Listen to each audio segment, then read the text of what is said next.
Welcome to the Dynasty Podcast. I am your host, Corey Sal Paradiso Hahn, joined as always with one of the Dynasty brothers, Ben Ziegler, and today's special guest, Brad Blasco, otherwise known as Moose.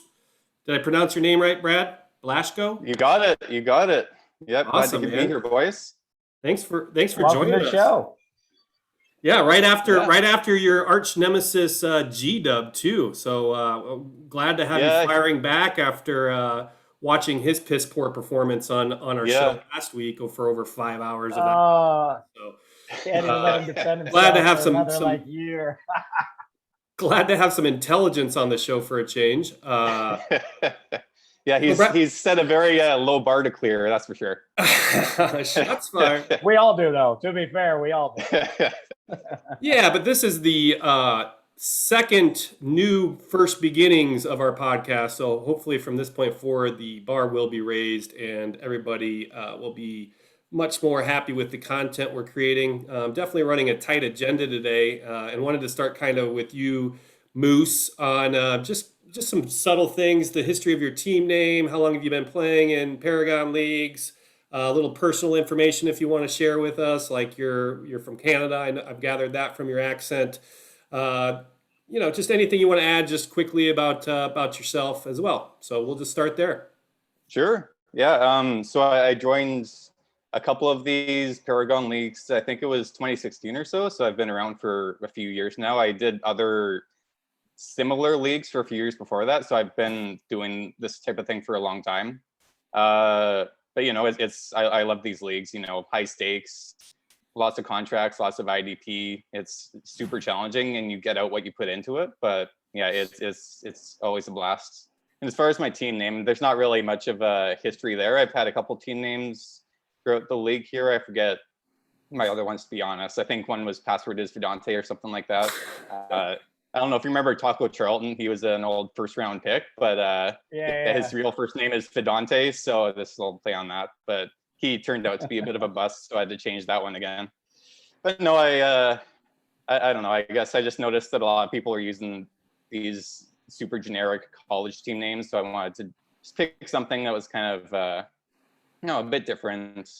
And Moose, the fact that it's the same plural as it is singular, I don't know.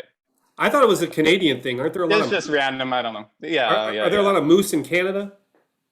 There are. I've actually never seen one, but yeah, they're apparently all over. See a lot of beavers though.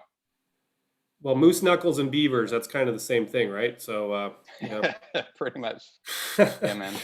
Well, I was talking to you a little bit before we started to record, and I was telling you that I thought it was interesting how sometimes you have different interactions with owners or GMs across different leagues, right? Like I had just figured out that you're actually in a League of Extraordinary Gentlemen with us as well, and we had such nice interactions. There was never any jabbing going on in that league, and then.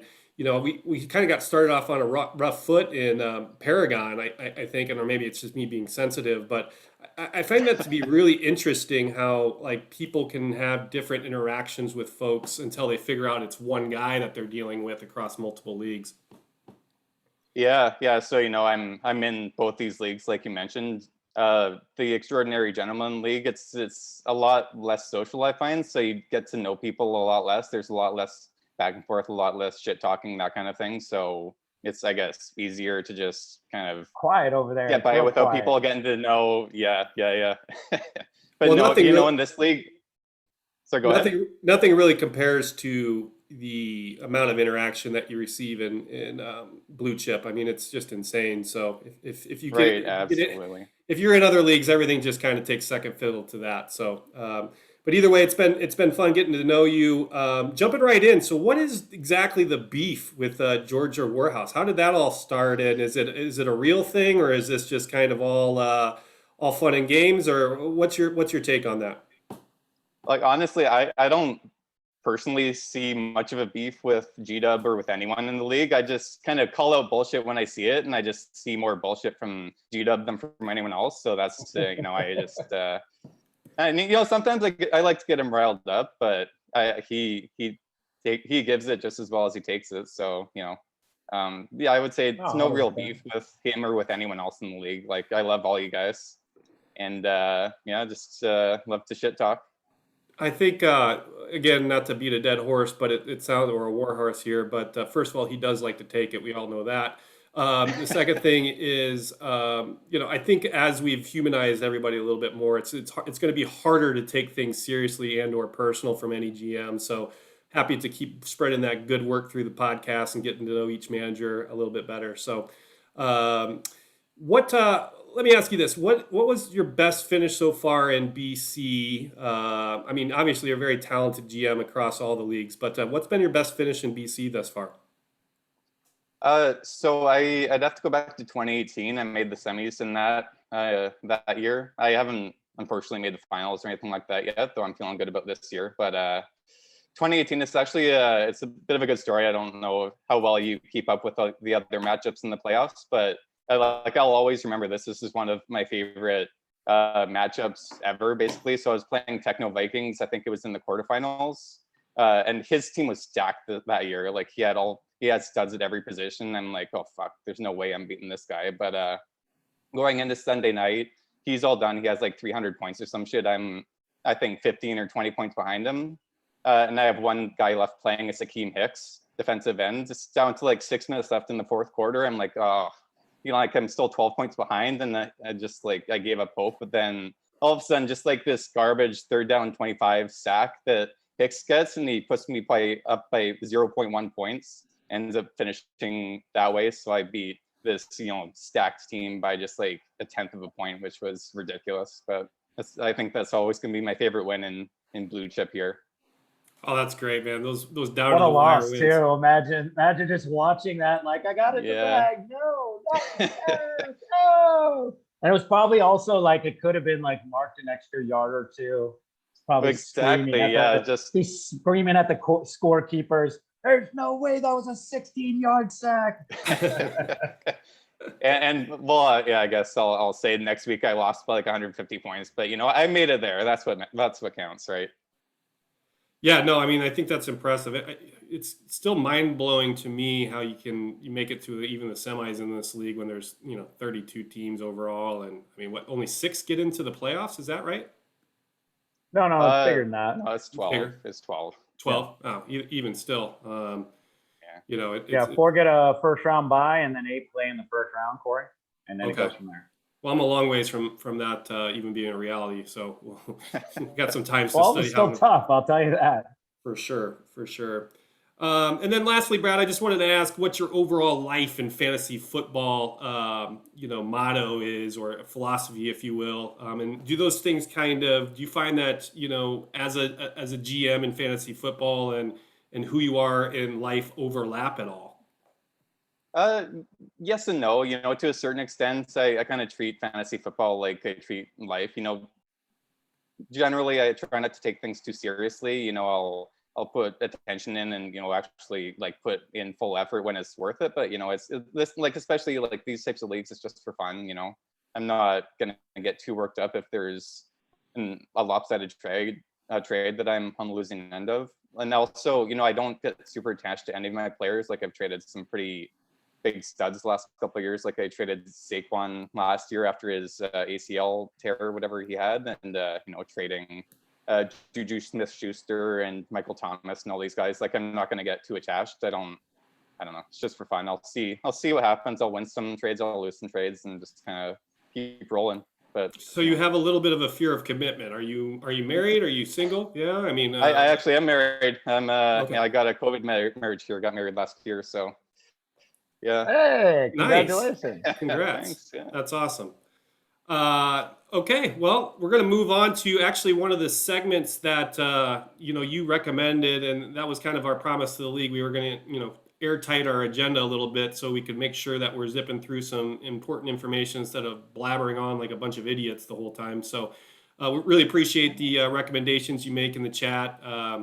Obviously, you're going to be a great addition to the podcast today, and we're going to do a division breakdown of each team in the SEC division. And I believe, if I remember correctly, Brad, you're going to start us off with analyzing none other than Jesus' team.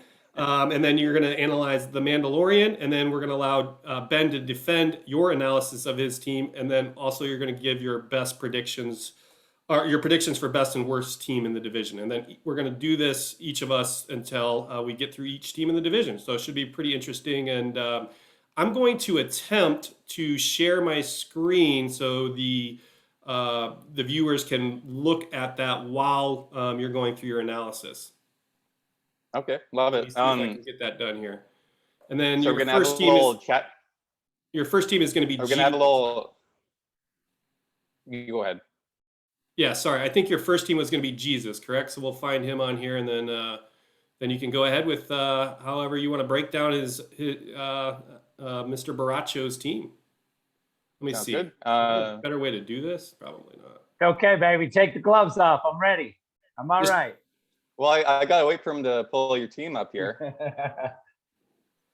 Boy, I wish there was on the app. There's actually a way to filter through this. There it is. You can see half of it. Just let me know if you want me to scroll down to.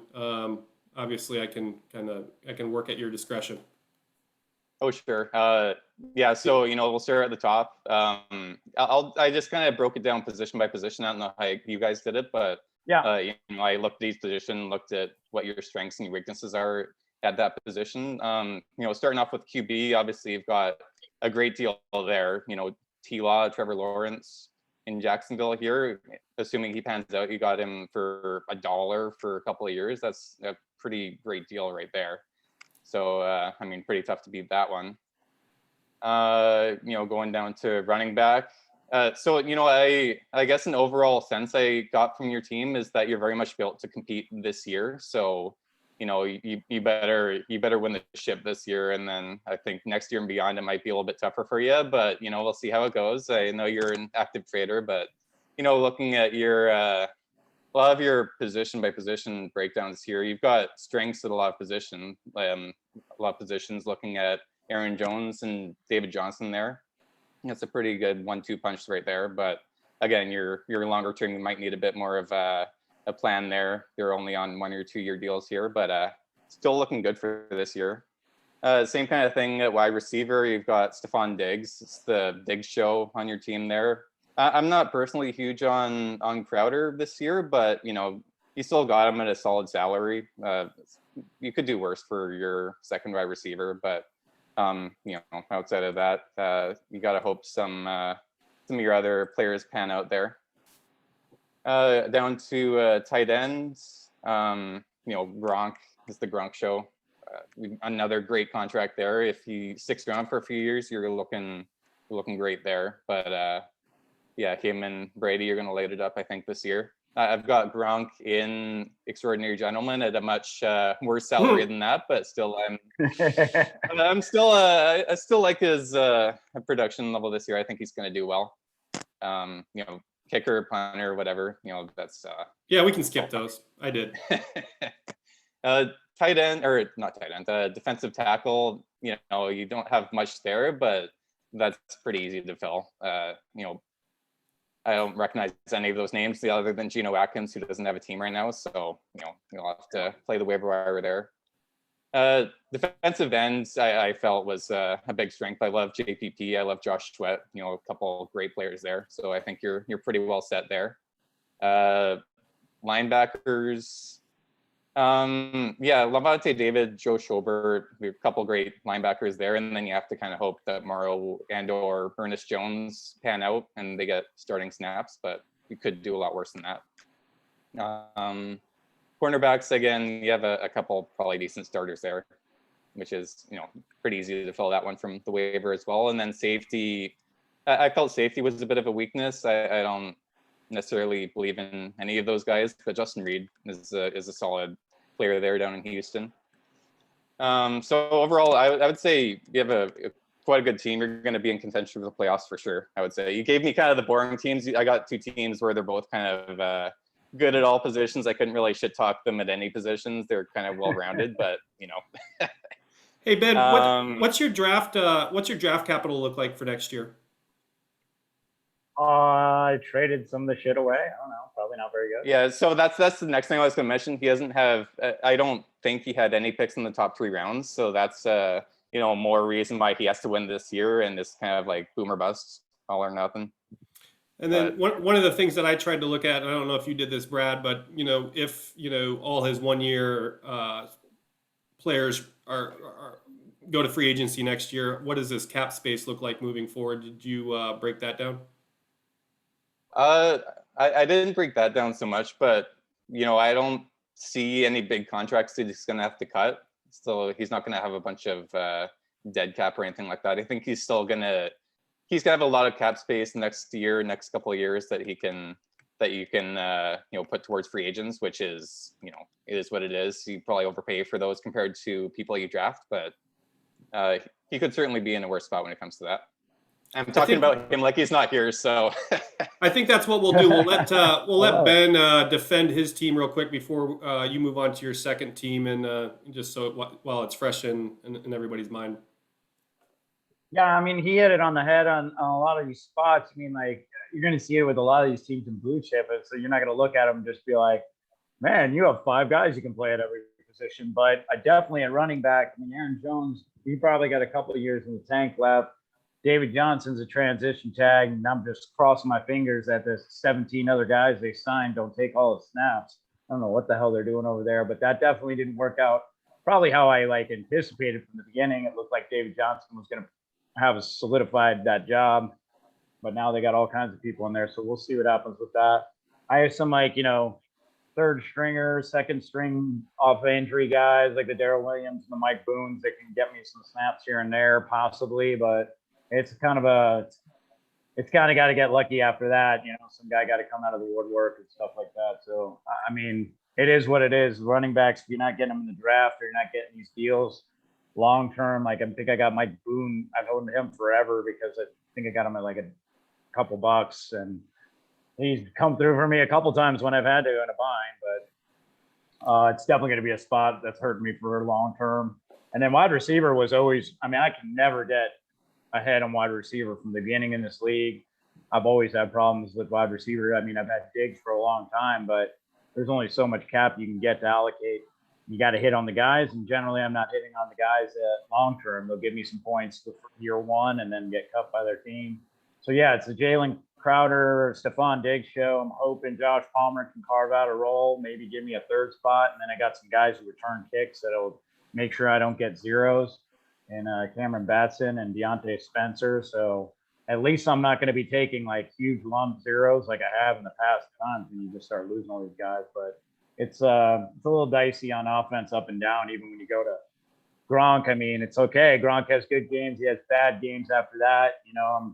Geoff Swaim, I was okay for $10 in Yashin just because it's direct backup to a team that uses 2 tight ends a lot with Joe Smith out, so there's a possibility he ends up being okay.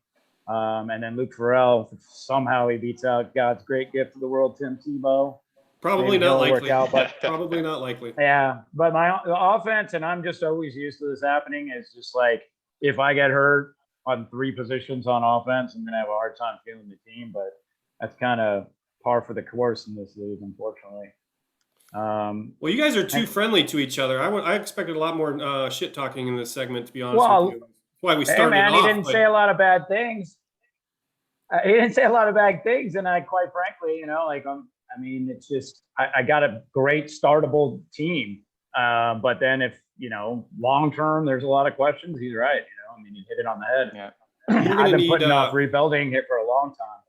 Yeah, I like the combination of, I mean, you got some powerhouses in Jones and Diggs and especially on defense too. You have enough serviceable guys to be competitive every week. I don't know if you have a championship squad, but I don't know enough about how this plays out for. You never know until it's a championship squad. I'll tell you that, Corey. I did see, it was interesting, just to add a little bit of cover, I went down and broke down the average points that it takes to win each week. So I went and calculated each week the average points that won that week, and it's around 215 to 220 without bye weeks. So if you can put up a good 220, 230 every week, you're going to put yourself in a pretty good position. So I found that to be somewhat interesting. If you want to then go back and try to figure out where you're going to get your points from, that's a good place to start. So great. I think you had Mandy next, right, Brad? I did. Hey, you Yeah. didn't let me get on my defense. Oh, you want to talk didn't about your get my defense? Oh shit, I didn't know this was okay. Yep, go for it. Well, he talked about my whole team. I had to defend No, it. you're right. Defend it. He didn't say anything bad, so Okay, there's not so much of a defense. well, at D tackle, he said I kind of got nobody. He's right, except for I like who I drafted, at least probably maybe some for this year, but next year, and David Nixon. But Michael Pierce took a year off last year for COVID. He was supposed to start at the 3 tech for us, and he's gonna this year. That didn't work out as great as I thought because we just re-signed Sheldon Richardson. So it probably means there's not going to be a lot of defensive linemen on the Vikings playing more than 50, 60 snaps, but sometimes that's good for sack total. So we'll see. I mean, that was the guy I was planning on starting. Tavern Bryan also, he might get moved to the end. Their new regime's going to give him a shot. Who knows? But that's pretty weak on my spot. JPP was a beast for me last year. Josh Sweat, he's so good when I watch him. I think he's the future DN beast for the Eagles, and I'm kind of banking on it. And then, I touched on this before, but Weatherly, I picked him up because I think it's between him and Patrick Jones at the left end spot. And I think Wanham's going to back up the right end spot with Hunter.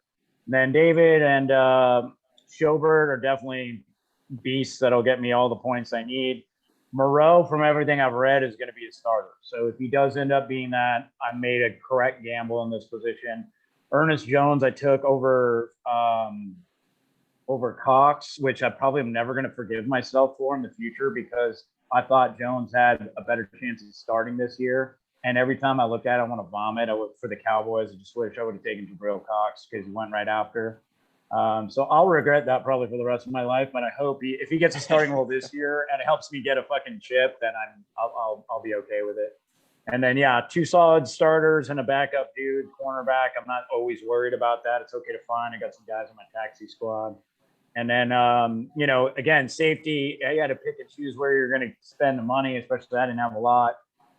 Xavier Woods is starting for the Vikings with no competition for the year, and then Justin Reed's a beast. So I think as long as those two stay healthy, I'm okay. And then Matthias and Allen, they're going to rotate in and out, and I got them for $1, which I thought was insane. And then I got some guys on the taxi squad that I might have to move up here and there, but just some upside stuff. But it's I don't know how many people finish the auction and are just like, man, my team's so good in this league. But Roman does. I think that's all of us. Roman does. Jesus, I feel like I'm gonna throw up every time I open my roster for like 10 years in this league or however long we've been doing it. But it's just because you're so used to looking better teams than the other ones. Yeah. After I got done with the auction, I felt much better because I had a lot of money to spend, and I was like, "Oh, okay, this is." Hey, man, if you had money in this auction and you waited and got deals at the end, like, I mean, I think the teams that are built for the future the best are the teams that had to get 20 guys this auction. I can't believe the prices. Like, I look at so many of my players now, and I'm just like, I should have cut all these guys if I could have got dollar fucking player replacements that are probably better prospects. I mean, what the hell happened in this league? No marbles. It'll be interesting to see how it all plays out. All right, Mr. Moose, go ahead and break down Mandy's team for us. And not to rush you, but we want to kind of keep this, segment running pretty smooth. So if you can do it in 7 to 10 nice bullet points, that would be awesome. All right, let's do it. So the Mandalorian. I'll go right to my. I'll just say I think Mandalorian. He's a team to beat in this division. He should be contending for the championship this year. He's definitely among the top tier of teams in this league. Though I do think he hurt himself a bit with the trade yesterday, which Eckler for Allen Robinson and a couple rookie, or I guess younger running backs who I'm not a huge fan of. I forget, was it Salvon Ahmed or something? And he got Gainwell and Ahmed basically for Eckler. Yep. Yeah. So I wasn't a huge fan of that trade for him, but I still think he's got a really solid team here. A couple of weaknesses. One of the weaknesses is a QB. Washington football team relying on Ryan Fitzmagic.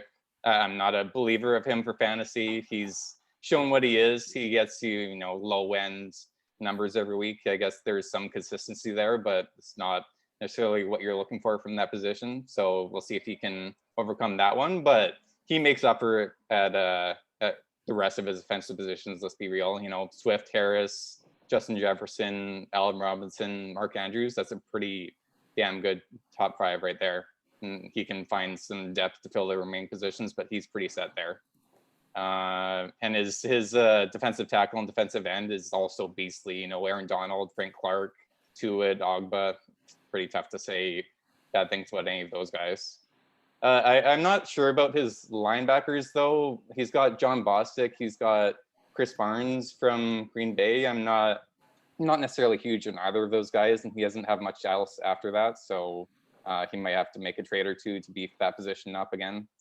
And that safety, you know, he's got to hope one of his rookies are going to be starting. You know, I don't pay too much attention to the safeties in general, but he's got Eric Harris, who's a decent starting safety, I guess. And then he's got, 3 rookies there, one of which isn't even in the database. So hopefully he can get some other value from that, but that's looking a bit iffy. But I still think, you know, given how strong he is at some of his other positions, I think he's well set to aim for that bye. I don't know. What do you guys think? He's solid on offense for sure. I mean, I've looked at a lot of teams just in this process, and I mean, he's got young wide receivers mixed in with Allen Robinson for the next couple of years. He's got, you know, I would say one of the best running back rooms, other than maybe than Mr. Frenchie himself, as far as, you know, Najee and you know, Swift, and then, you know, the prospect of Gainwell. I think is a lot better position than most in the league for sure. And then just the young receiving core, I think is pretty special.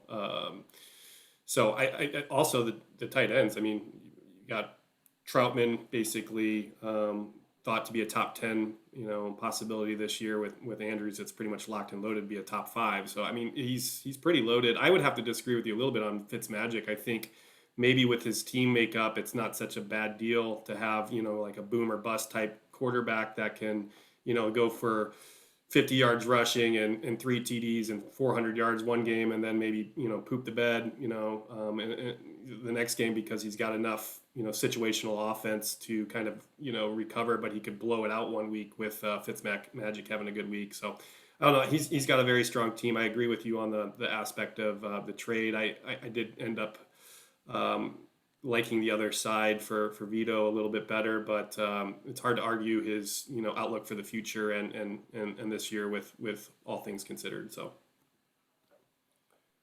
Ben, do you have any thoughts on Andy's? FYI, guys, real quick, FYI, France just lost 5-4 on penalty kicks. So our boy Roman not going to be very happy. Roman's going to come in hot. He's going to come in fired up or really sad. Oh man. Well, we'll have crazy soccer today, Penny. We'll have to ruffle his feathers even more. Just make him cry on the show. That would be awesome. So. Oh man, you're gonna poke the bear. Poke the bear, baby. Man. Poke the bear. That's what we do. That's what we do on this show. All right, Brad. I think you kind of tipped your hand a little bit on who you thought the division winner was. Who do you think is the worst team in the league or in this division? Yes, it's tough to say. You know, there's Mando, who I feel is kind of on top. Then there's a few teams, you know, I would put Ben and myself both in there as far as like next year contending for playoff spots. I would say, you know, there's kind of a bottom 2 here, looking at Prestige and looking at 918. I know you have 918 on the pod next week, so you can get him to defend his team, but I feel both those teams are not looking great for this year. You know, they're both definitely more building for the future. I think 918, I think he said to me he's building for 2023 or something like that. So we'll see how that goes for him. But yeah, I would say those two are going to be the bottom feeders here. What do you guys You've think? been called out, 918, Mr. Josh Buster. You're busted, brother. All right. Shots fired once again by Mr. Moose. Good job analyzing those two teams. We're going to move on to Mr. Let's see. We got to do Jesus now, Ben. You got the Bulldogs and the Bears. The Bulldogs and the Bears. Who you want first? Let's go with they were mentioned. Let's go with the 918, Mr. Bulldog. The 918. We are 118. For whatever reason, I was super surprised that he has the Packers for got him for $9 last year. I don't understand what happened, but I don't understand what happened with quarterback at all. I thought like 6 quarterbacks go for $1 in this draft. Like I'm telling you, nobody bid anyone up. Everyone was like really playing nice this year.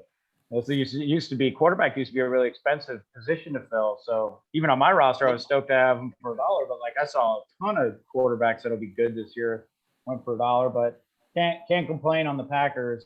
I mean, I don't know what's going to happen. He needs a lot to happen for that running back situation to work out. I mean, A.J. Dillon's probably going to get snaps, right? If my boy goes down, he's going to be an absolute beast. Zach Moss, I mean, he's to be determined on how he does it. I did like the Roundtree pick, so he could get some rotational role. Again, if you're not booking zeros at the running back position, you can make it up in other spots. He went wide receiver and got probably one of my favorite values.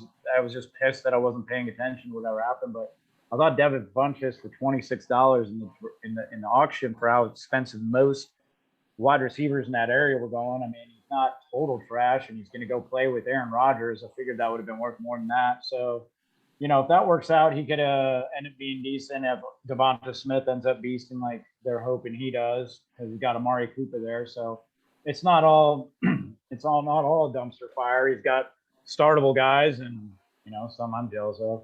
The Anthony Ferkser for $150. Oof, man, that's a tough contract. I mean, you got to go get a guy that you like year one. I mean, I think paying $150 for Ferkser. I mean, I might touch on that a little later. Could that money been spent better somewhere else? I mean, that was the first thing that popped in my head. I mean, I had Ferkser on the radar for maybe like 80 to 110 or something around there, but he just kept going up and up. And he has Cole Kmet as well. So yeah, well, that's the thing. He has Kmet, and I know he won't trade him, so he's definitely high on him. He must not think that he's going to be good this year, or is unsure, so he wanted to make sure he got a good tight end. Tight ends did go pretty pricey in general. I mean, even I think Jack Doyle was $100, and I got him 6 in some other leagues. So tight end did feel very expensive in general. So he probably just wanted to make sure he could only stack 2 at the position. So I don't hate overplaying for a player if you're going to have less roster spots at the position, take the gamble on that way. I will tell you right now, Ben, that he is high on Cole Kmet because I offered him Freiermuth and a second-round pick for Cole Kmet, and he rejected it. So yeah, well, it's interesting. He heard all our talk that everyone goes and trades their tight ends right before they get good. So sorry, Corey, that's our fault. That would be an easy accept for me. I don't know. I like Freiermuth in Pittsburgh there. I do too.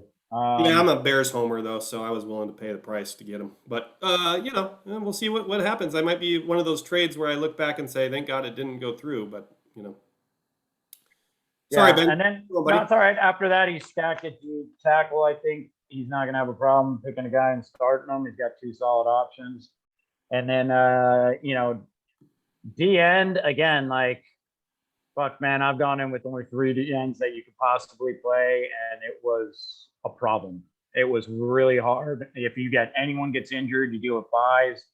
So I think he's going to have some tough weeks. He's going to some people are going to play him where he's not really fielding anyone at that position, I think, just based off of again, buys or somebody gets hurt. That position gets hurt a lot. So, but he has beasts. I mean, and the other thing is, I was talking about this, I think, before on one of the other episodes, but Marcellus Whitney is not playing DN. He is playing outside linebacker. So I think it's really strange that they have him listed at DN. And there's a possibility that they put him on as linebacker. So I don't know what the hell his plan's going to be if he loses Whitney to linebacker. So I guess if he was going there's going to be a whole bunch of changes. People going from defensive end to to linebacker and vice versa. So that's going to fuck a lot of people over, I think.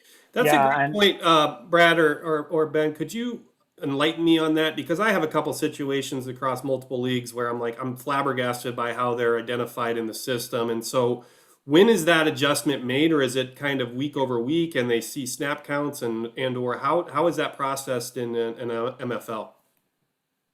So by week 1, it's all set. Like, you don't have to worry about position changes unless there's the off chance that someone gets traded. But if they stick with their teams, then if they're defensive end week 1, they're going to be defensive ends week 17. So once you get there, then you're golden. But I think it's like late July, early August, where it's just you have 50 players. Most of them are irrelevant, but you'll have a few big names in there that get switched from defensive end to linebacker and vice versa. So you really have to watch out for that shit.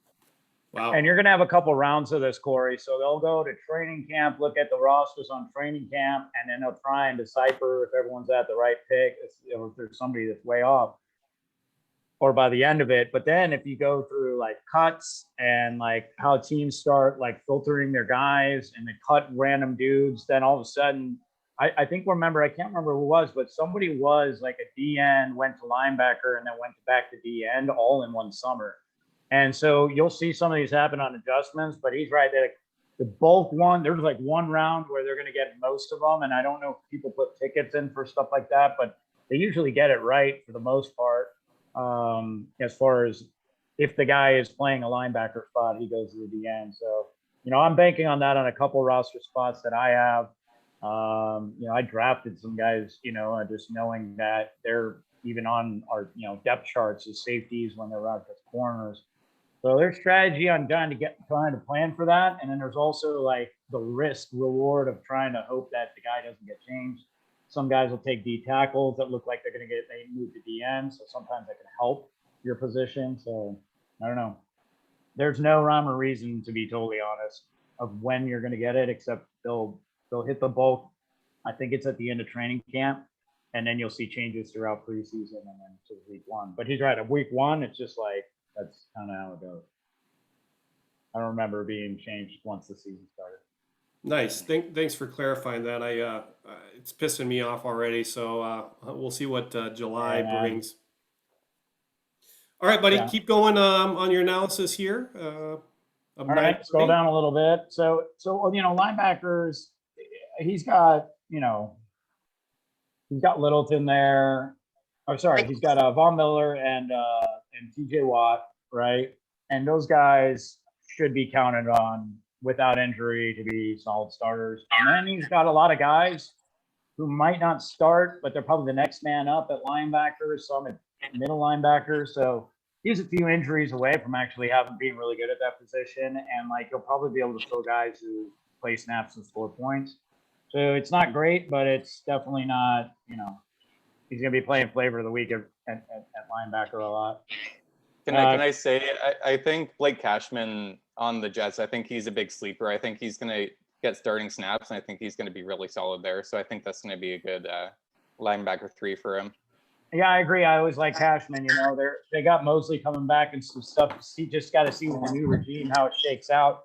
I think Cashman's super talented, so I agree with you. I think he should be getting a starting spot at some point. So if that works out for him, he's pretty set there.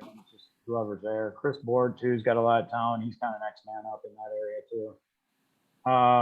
And then cornerback. I mean, hey, he's got some cornerbacks. 3 guys that you can walk in and out, no problem. He's got some warm bodies. He's got some warm bodies. That safety is a goddamn dumpster fire, though. I mean, sometimes it doesn't matter, sometimes it does, but I don't think he has a single safety that's going to be starting for his team. I think it's a very bold way to go into a season. Probably has some trades to make if he wants to, but he needs some injuries or something, or he's going to be getting a couple donuts here and there. I mean, a couple of those guys might rotate and play some snaps, but it is what it is, right? And I mean, nobody's popping off on his Tapsy squad, although I hear Cornell Powell's making noise, so that might actually end up being a wide receiver. He can end up playing, putting up and starting if he ends up doing really well. I've heard good things like him. And yeah. Do we have a Frenchie sighting online? He was on. I think he got knocked off. I don't know if there's any connection with that or something. Well, he might be drying his eyes with some Kleenex, and poor bastard. It's a tough day for him, for sure. They were the favorites. They were the favorites to win it all. So it's a tough first round loss. Well, when don't the French let us down, at the end of the day. All right, Ben, we're going to move right into your analysis of Mr. Liceo. I'm not sure if I am pronouncing that right, Mr. Bears. Lysol. Lysol. Oh, Okay. Lysol Bears. Didn't see that one. No, that's every time I look at that name, I just hear Lysol. Man, Nice. there I think has the to be Bears a could better use some way to Lysol filter too. through So that's all Sorry. right. I can start. I think I know the team. Yeah, go ahead before I So make he everybody on got this show vomit. he got a free quarterback. He's one of the guys that got a free quarterback. He didn't have to take the shittiest one. He got the Raiders for $1. All right. I mean it should be a good start for year one for $1. I mean I'm into that. So I think it's all right there. Running backs is basically Saquon Barkley or bust. There's not much there, I mean, Devontae Booker might end up putting in some snaps, so maybe just thinking he's going to play the two guys and get all the snaps that are happening. Call it a day. I don't think it's a terrible strategy, but after that, it's pretty grim. Like Sante Pirine possibly could make some noise. You had to pay for him. $88 though, I thought was a fair price in the auction. I thought a guy like that who was pretty close lead to like a good role at running back would normally go for $120, $140 in this league. So kudos to him for getting that. And then everyone else is kind of a dude. Devonta Freeman gets on Miami, then we're talking a different dude now. So we'll see what happens.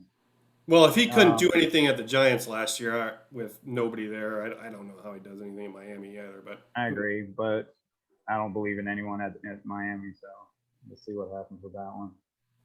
And then I think he had. I'm not gonna call. I don't. Let's see, dude. Pretty bad. Like the Perriman contract pickup is just contract was just pretty brutal. I mean, well, for me, I'm just sitting there with Crowder at 140, wondering if I probably overpaid for it. And then I see a guy like Perriman go for 181, and I'm like, streaking through the quad. I mean, Perriman's got terrible reviews right now, so far through camp. You got to talk about their offense is probably going to be one of the most inept, and he's got a shot of playing like good snaps and relative snaps if they want to go that route. But like, I don't know, I haven't heard good things, so we'll see. DK Metcalf, a beast. Pascal builds on last year. He can probably be pretty good, but it's still kind of undecided over there. But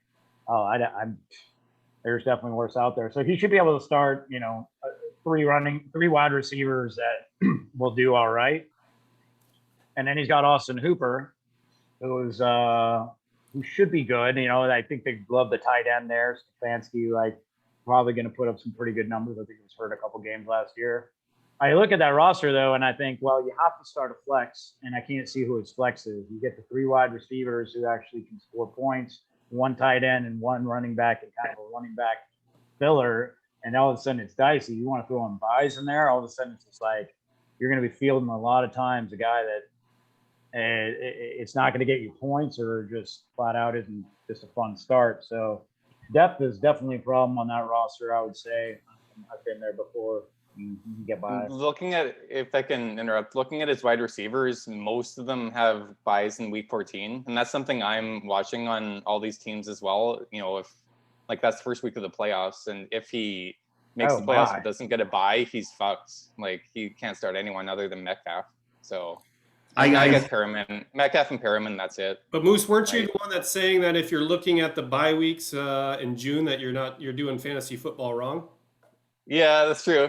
And I don't think Lysol here is going to be competing for the playoffs. So you're also the guy that called out George GW for spending too much time, but then found a dollar error in his roster contract, right? So I don't know, a little contradiction there, Moose. A little contradiction. Nothing if not a hypocrite over here, Exactly.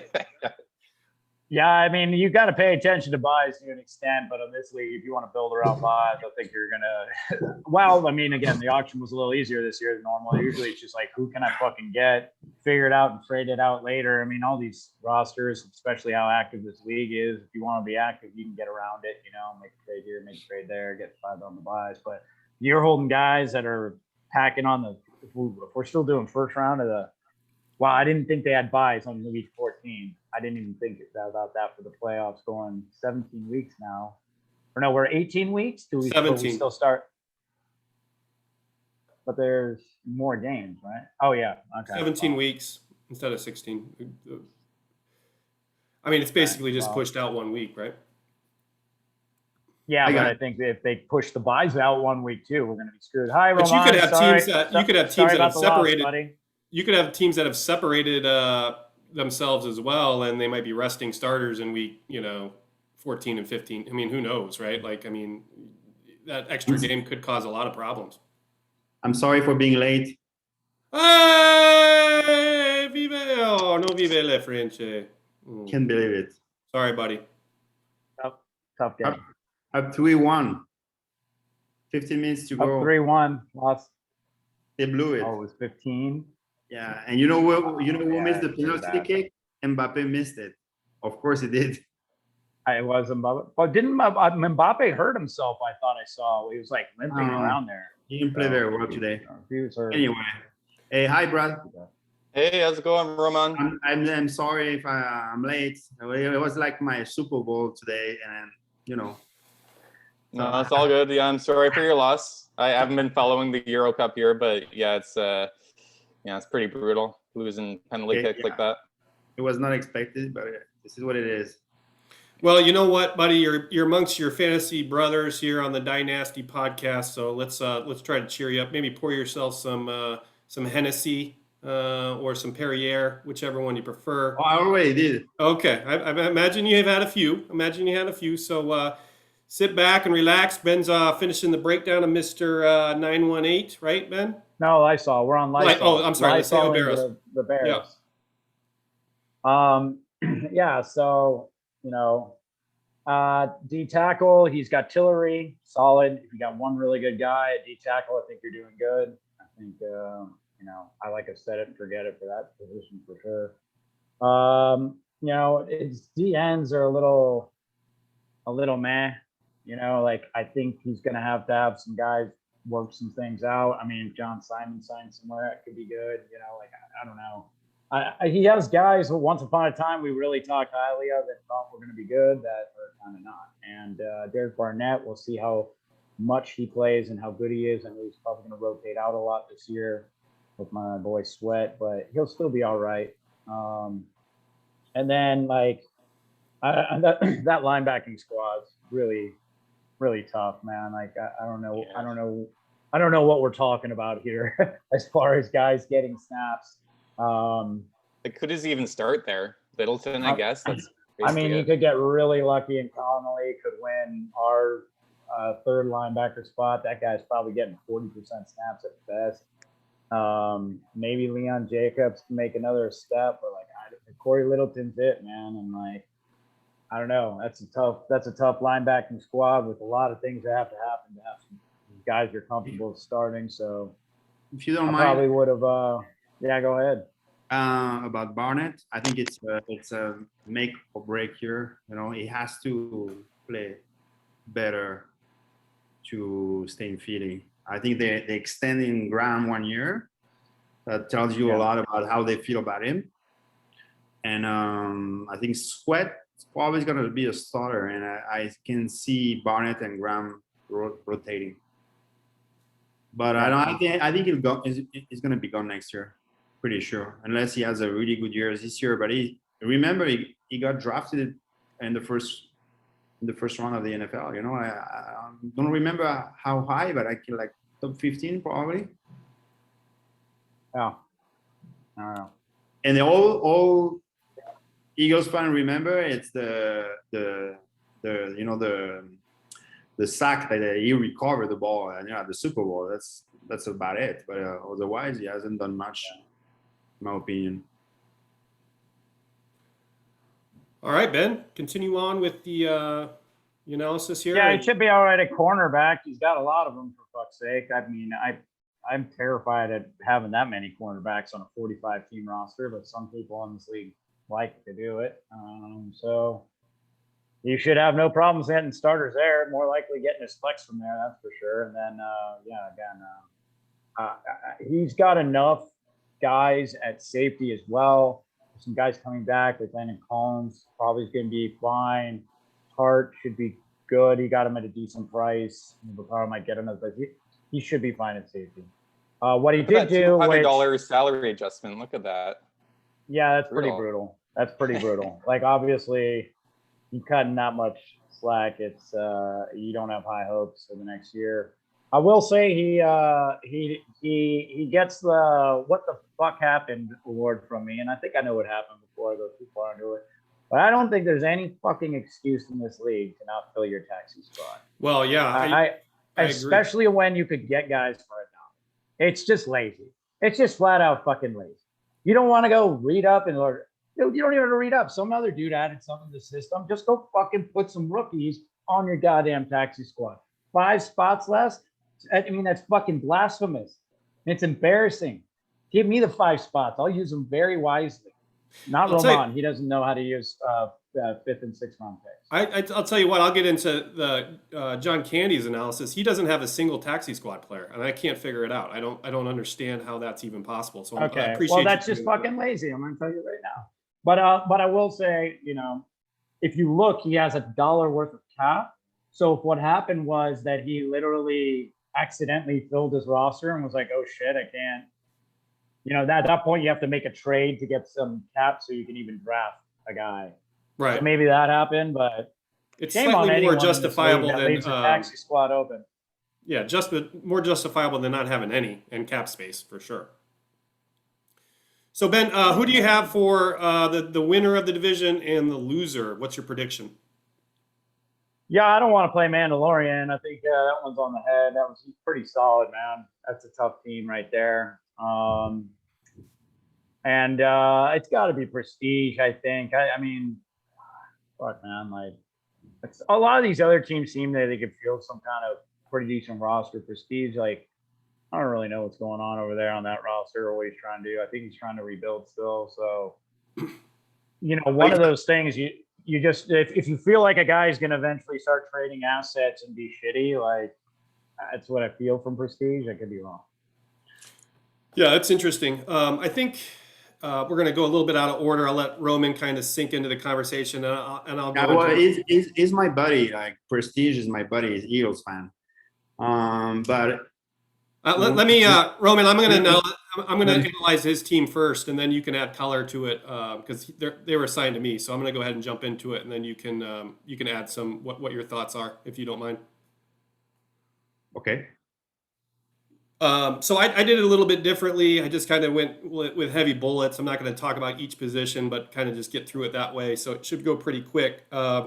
So I just wrote down he's boomer bust at QB with Watson drama. I mean, it could work out for him, but it's not likely that it's going to, being that Watson can't find a towel that fits him and likes to dangle his wiener on some shoulders, apparently, allegedly.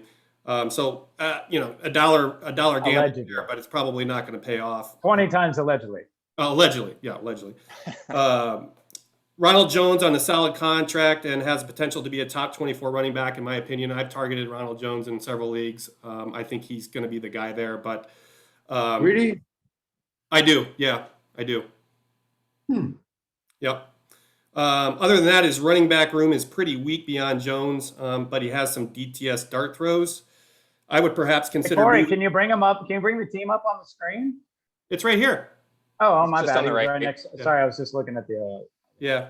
I would consider perhaps moving Rojo for some younger prospects or high draft picks. I actually targeted him in this league, and I think I offered him 2 seconds, a 4th, and Malcolm Brown for Rojo, and it was talked about, analyzed, and I don't think he'd mind me saying that he rejected it. But I thought something like that might work for him better long term to try to move Rojo for a couple more pieces. He's got a pretty good young wide receiver core, but we'll need Rieger, Boykin, and Smith to take a leap forward. I think Boykin could probably be a pretty strong second contract guy if he gets out of Baltimore. I think verdict's still out on him. Rieger obviously needs to make a huge jump from last year. Hopefully Devontae Smith will kind of help his move forward. And then Traquan Smith in New Orleans, if he has a pretty solid year this year, I think that's, he's got some young talent, and he also has a white boy crush at wide receiver with Hanson. Who else does he have? Hanson, Trent Taylor, and Humphreys. So he likes the white boys in the PPR game. So not awful at wide receiver, but needs some work. I don't think Boykin's going to make the team. There's so many wide receivers there ahead of him, so yeah, like I you said, agree. he has to catch on elsewhere. You don't think he's going to make the team this year? I don't know. Like Wow. I think he's outside looking in. You know, you got Bateman, you got Marquise Brown, you got. I'm big on Tylen Wallace, and we got a couple other guys there. They got Watkins, obviously. Like Duvernay. Crochet's Yeah, still there too. Duvernay. For sure. Oh, Duvernay. Yeah, Duvernay. I don't know. I mean, Yeah. he's not. Again. I think he might be valuable somewhere else. It's just not working out for him. Sometimes a little change of scenery helps, right? He has a good tight end room. I wrote down with Everett and Knox. Knox could be a top 20 tight end moving forward. There's been some good reports out of on him out of camp, and I think Everett's going to have a solid year in Seattle. So I think he could be doing worse at the tight end spot. DTs are solid, but no depth in short and long term. He only has 2 of them. DT is very solid. It is, yeah. But I don't. I guess I'm not 100% sure. Cox. He's paying a lot for DT though. Like Right. $75, $80 there. That's Yeah. a lot. I mean, you can pick some up off the waiver. Well, he Yeah, tried to- that's true. Yep, 100%. I noticed 918. I forgot to bring this up, but 918 had something like $145 or something to cornerback, which I thought was pretty aggro. Yep. Maybe it's not that much, but he had a lot. He had a lot. I predict Fletcher Cox is gonna have a bounce back here. I think it's gonna be good this year. Great prediction. If I believe that, Frenchie, you would have traded for him in every league already. I did. Oh, maybe I wasn't paying attention. But Brad, like Brad said, it's $53. It's a little bit steep. You know, it's like I can't afford it. Cannot. So for the DNs, I wrote down that he has, they're beyond exciting for 2021 and beyond. He's put a heavy investment in Rousseau and Phillips. I think, could have you gotten some different players in the draft there? I don't know. It's all strategy. But to me, investing 2 first-round picks actually he got Rousseau for a second round, which was pretty great value, actually, in my opinion. And Phillips being in the first round, I think he's pretty set at defensive end moving forward. I love both those players. Both those Me rookies, too. I think, are going to be studs. I Yep. think they'll have chances this year, but both at least Buffalo. I mean, I don't think they have a lot tied at that DM position long term, so he's going to get a spot quick.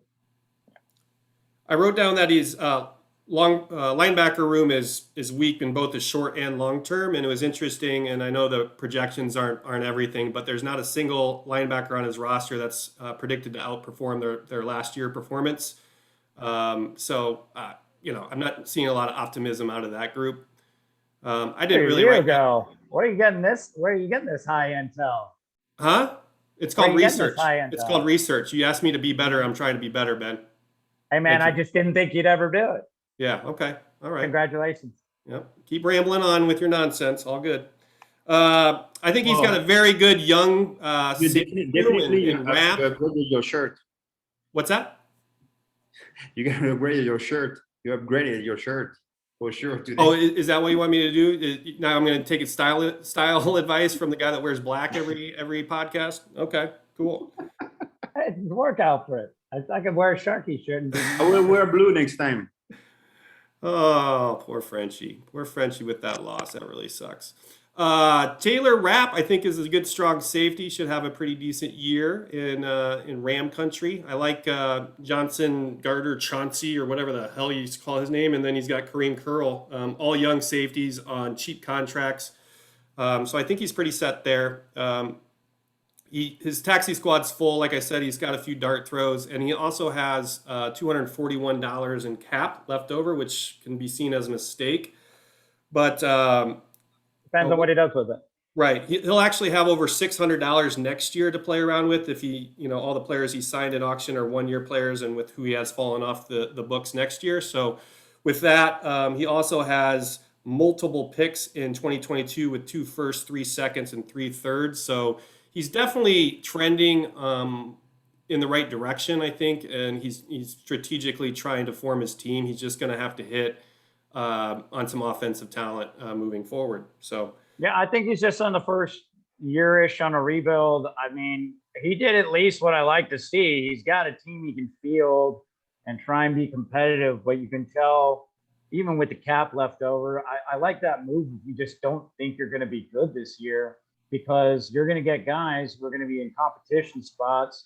They're going to have some shit contract of a guy that goes, it's not working out how he wants. You start getting draft capital for stuff like that. So, and then he's got some assets that are probably this year only that he can probably ditch off, and he's got a good young core. So I don't think long term he's got a bad team at all. I don't think it's much for this year in my opinion. Yeah, the What do you think, prediction Roman? for me is probably a bottom half team this year, but he's trending if he makes the right draft picks and uses his cap wisely to make improvements moving forward. So,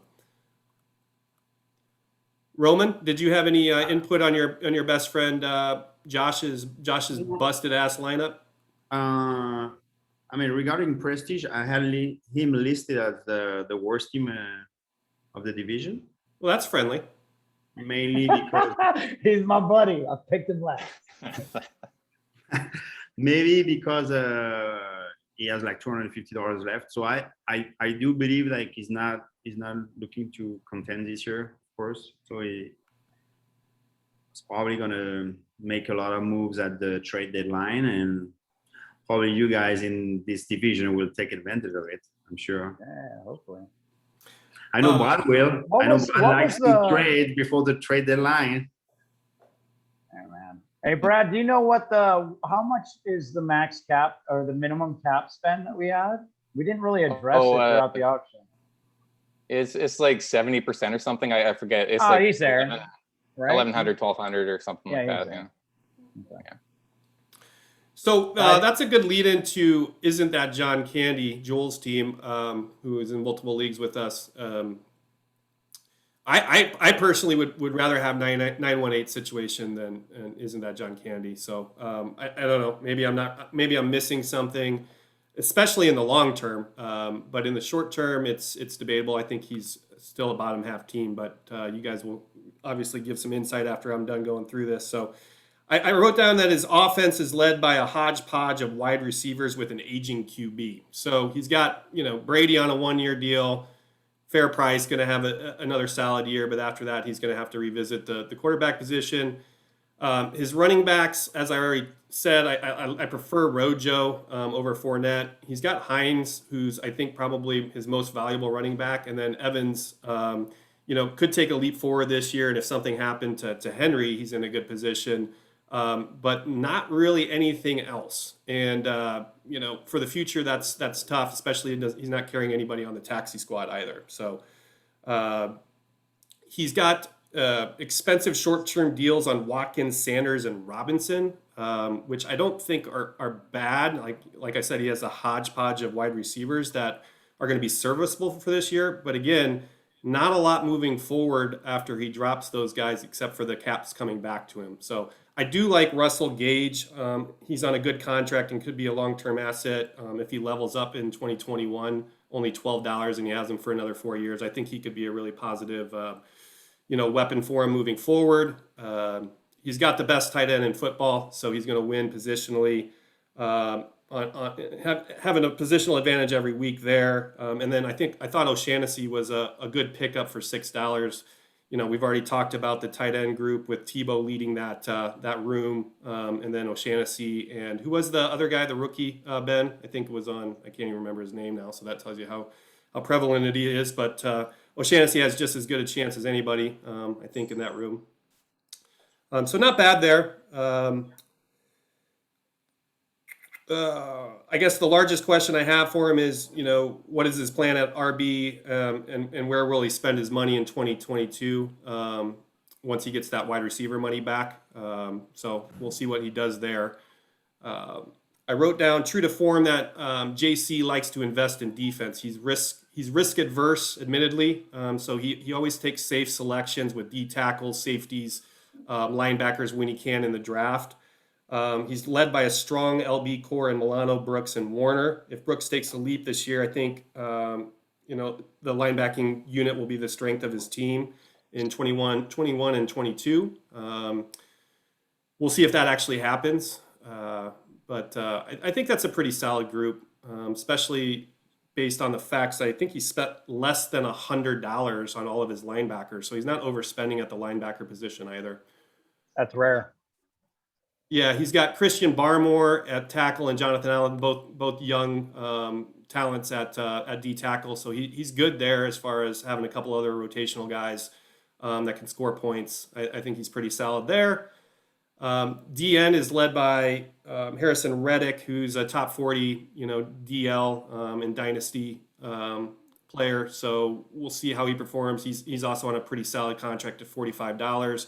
If Kiki Kingsley makes a step forward, he's solid there, and it looks like he'll have the opportunity to do so. All his DNs are on serviceable cheap contracts, but outside the top two, I don't know if he's going to get a lot of production. Wow. Harrison Reddick saved him last year. Yeah, but is that? I'm not 100% sure because I'm still trying to figure out who the fuck all these guys are. To be perfectly honest with you, I know who Harrison Reddick is, but was that more of an anomaly? I mean, if you look at like where he's predicted from last year, he's actually trending down in every category. No, we'll see. I mean, look at his history, man. Like he was kind of a bust, and then he had a breakout. The reason why he's high is they're assuming that he's going to continue. So we'll just have to see if he does.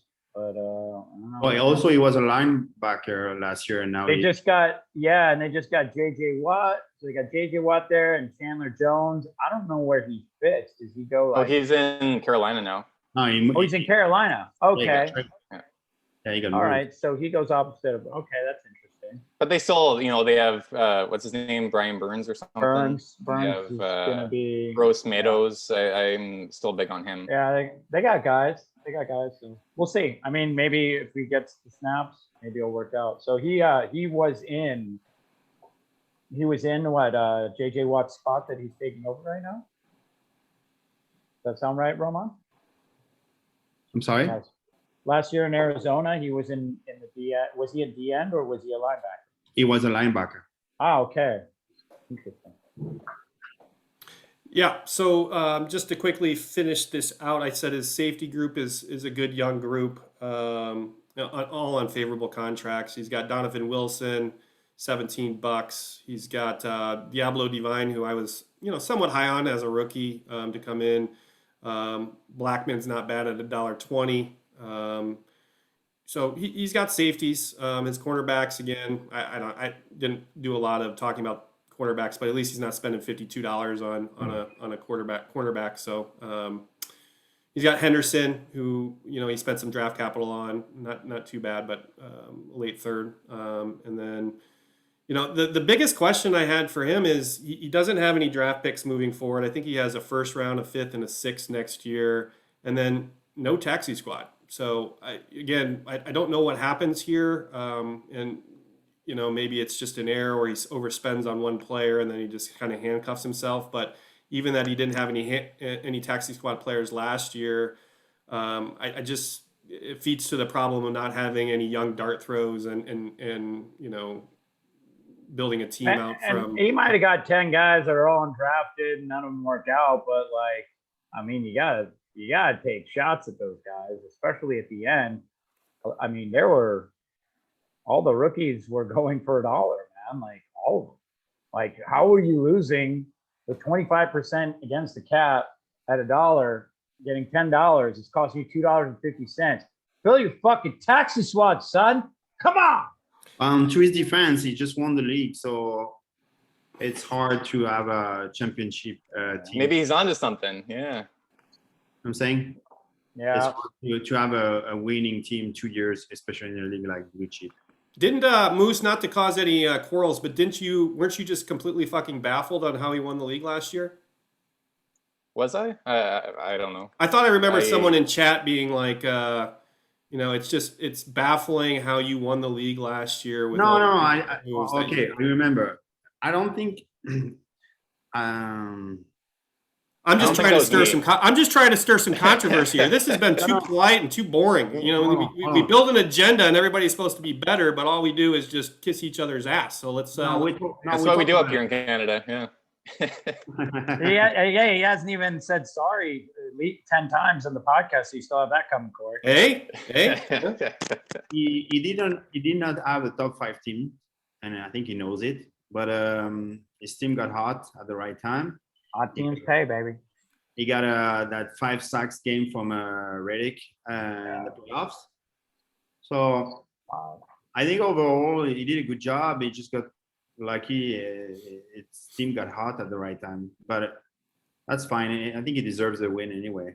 Yeah, I agree. He's I probably mean, the owner, and this guy is a guy who's been very consistent, in blue chip. So, luck is part of the game, my question is, could he move some of his maybe defensive depth to, acquire some picks or develop his taxi squad? I don't have all the history of all these teams that you guys do. So, I knew he was successful last year, but I just, no picks, no taxi squad. Well, I think 5 DNs is the minimum you need. What's that? I think 5 defensive end, it's the minimum you need. I don't see why you should move 1. Well, I'm not saying defensive end. I said defensive players. So, I mean, his defensive depth, he's got some pieces on defense. I just, if he's not going to be able to compete, which I consider him to be, a middling team in 2021, and the outlook in the future is less positive, I would say maybe an option is to try to make some moves to acquire some more depth and some younger talent. But again, I'm trying to look at this from if I were acquiring this team from this point forward, You're also forgetting guys get hurt, Corey. There's gonna be That's- a lot of fucking shaking up in this league once fucking training camp starts, man. Oh, I hear you. It's like you're not going to the well. Right now there's some guys, but you lose some guys, you got to start trading. That's basically how you get you out of your hole. Yeah, I get it. It'll be exciting to see. Again, just looking at the top half of his team, just not super excited about his prospects moving forward. But he's smart. He knows what he's doing. He's going to build a team through steady. I've steady seen worse. play. Yeah. I've seen worse. Yep. Absolutely. Probably my team, to be perfectly honest with you. But we'll save that for another day. I can't wait for that day. Yeah. Well, When do we get to review your division, Corey? I have a question. you can do it whenever you want. So it's your division, Ben. How do you see yourself in that division? I think Mando is going to be a tough beat. I need a lot to go right and a lot to not go wrong for my team to probably be pretty good.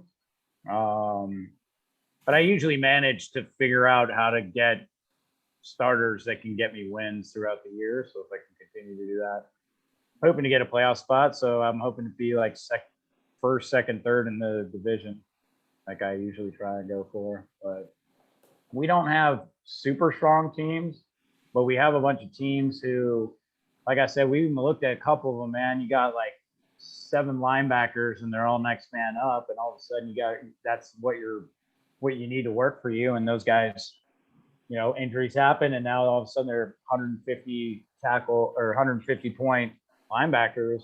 You're in a contending spot. So we'll see. I'd like to think I'm in contention, but there's some Moose is good and Andy's good. So Roman, with that, I'm going to let you jump into your analysis of Moose's team. This is where it could get a little bit dicey because Roman's passive-aggressive nature with Moose on the line, that's got that dry Canadian wit to him. I think this is going to be where the show kind of elevates itself. This is what dreams are made of. Yeah, bring Yes. it on, man. I'm looking for this. From a production standpoint, this is how I laid it out. So, Roman, I don't know if you have a syllabus or some notes to look at. But fire away when you're ready, big guy. I'm trying to pull up his team. First of all, I want to tell Brad that I do respect him a lot as a GM. I've been playing a couple of leagues with him, and he's super strong GM. Always does a great job with his team. Very balanced team. No mistakes. Doesn't waste any money. Always challenging with his trade offers. So I know he'll be right there. Actually, I have him ranked at the top 2 team in that division. He does have Clyde Edwards-Helaire that I'm not a big fan of, but for the price, and I think it's gonna give him the production that he needs. I like his receiver. I also want to say, I know you asked me who I saw at the best auction. So I do think Sin City had the best auction because he got a couple of starters, 6 actually for his team. But I think Moose got very, very good prices. Hold on. So you got a Mark Ingram for $53, which I think it's a great ad because we don't know what's going to happen there. Parker. I thought that was a steal. Yeah, it's a steal. Of course it is. Parker for $240. I think it's fair because he's still the number 1 in Miami. Denico Autry, 51. I think that's questionable, by the way. Not to interrupt you, but I don't know if he's the number 1 in Miami anymore. Okay, but we'll see. Yeah. But he was. Autry. He's worth $240 in this league. Yeah, I think it's a good price. Autry for $51, defensive end, steal. Mario Edison, $31, steal. Larry Fitzgerald, $16 if he decides not to retire, another steal. Is that you? Was me and you fighting for him, Brad? Was Me it? and you go. I was definitely trying to get Fitzgerald, and then I think I just won. I just won somebody, and I was just like, I knew I had to get a DN. I couldn't go too far up. He's in talks with the Vikings for the 3rd spot, by the way. Yeah, I think that's a great fit for him. You know, number 2 after Jefferson. Or I guess we have. He'd be Thielen there as 3. well, He'd be but, 3, but he'd be a perfect. He'd be a perfect guy for our team. Yeah. Preston Smith, $30. Fuck, I wish I had the money. Tashan Gibson, starting safety, $42. I mean, Yeah, you got all the deals, didn't you? yeah. God damn it! I talked about there was too many fucking deals that ends up going all on Moose's team. What the hell happened here? Well, the thing is, you gotta not get hung up on certain guys. You just gotta, take what you can get. And I got a lot of older guys, so I'm not going to be able to put a whole bunch of years on them. But you can find some good deals out there. Deshaun Jackson, $51. You kidding me? He'll play for 2 games. I mean, Vince Williams, 61. I mean, I don't know. When you ask me, Corey, and you say, okay, have a look at who won the auction. And I do like what Sin City did because he had a pretty good team. He drafted a couple of, I think he won the draft because of the top picks that he had. And I think he also won the auction because he got 6 starters. He had a lot of money, so he spent it. But looking closely at who got more steals, I think Brad just.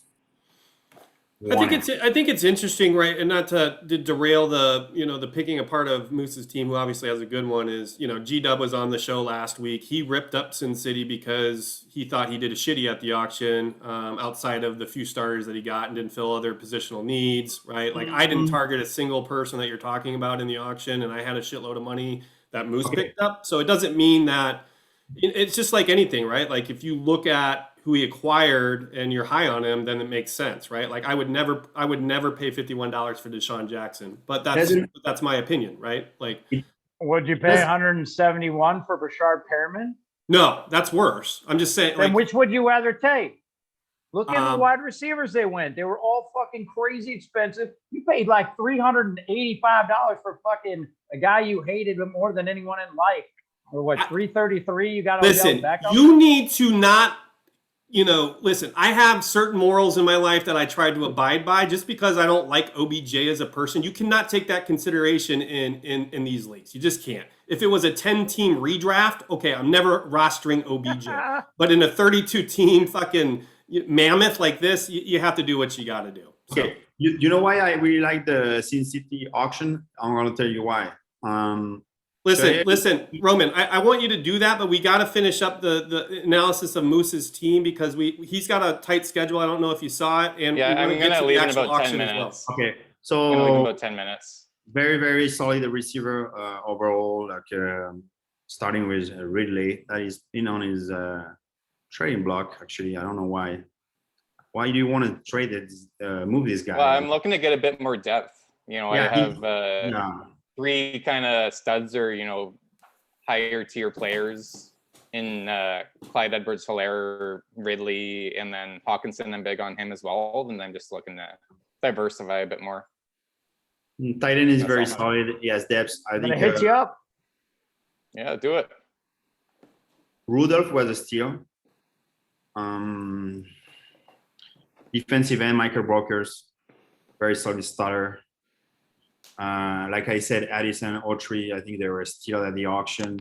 The defensive end position. He has a very, very strong inside linebacker, Eric Hendricks. I'm sure Ben will agree with me.